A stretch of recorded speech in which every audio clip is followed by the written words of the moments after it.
జయ శ్రీమన్నారాయణ. అందరూ ఒకసారి అమ్మవారిని ఇంకా పైకి చూపించి నమస్కారం చేసుకోండి. ఇలా పైకి ఎత్తండి అందరూ ఒక్కసారి ఇంకా కొంచెం పైకి.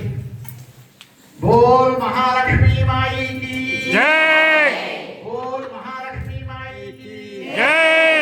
మెల్లిగా కూర్చోబెట్టండి. మీకు ఎదురుగా అమ్మవారిని కూర్చోబెట్టుకోండి. చక్కగా అమ్మవారి ఎంత ఆనందంగా సంతోషంగా ఉందో మీరు కూడా అట్లా సంతోషంగా ఉండాలి అని మా కోరిక. కూడదామా అట్లా? కూడదామా ఉందా?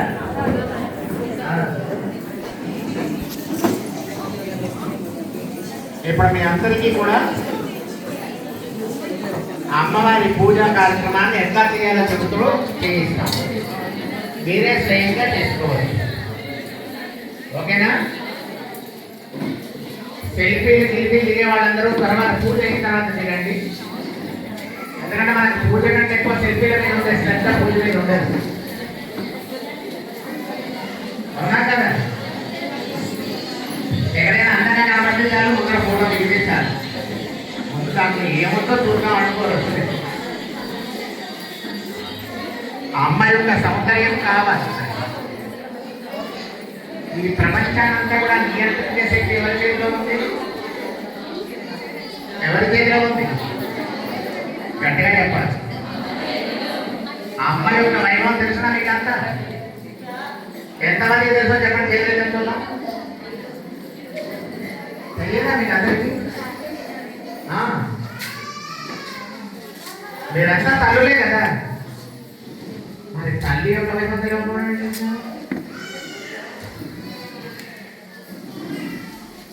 అమ్మ తల్లి ఇంత అని చెప్పడానికి వెలకట్టలేనంతగా ఉంటుంది.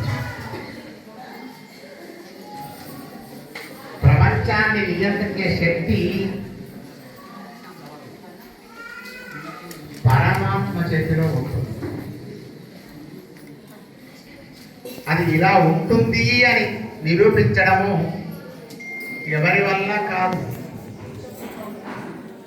వేదాలు కూడా తమ యొక్క ఆసక్తని కొన్ని సమయాల్లో వెలిబుచ్చాయి.